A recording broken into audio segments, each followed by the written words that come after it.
кетип, сосын мына каргасын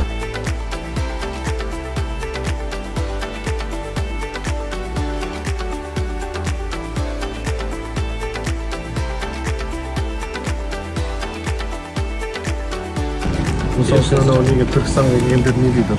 Кесенеге барамыз, караван-сарай көреміз, бітті, басқа ешнәрсе жоқ. Біз оларға ұсыну керекпіз ғой, тағы басқа беттер. Енді керемет табиғатын тұтар мына жерде қандай орын? Керемет қой осы жер. Неше түрлі нәрсе жасаса. Ұсыныс жасау керексің, маршрутты не ашу керексің.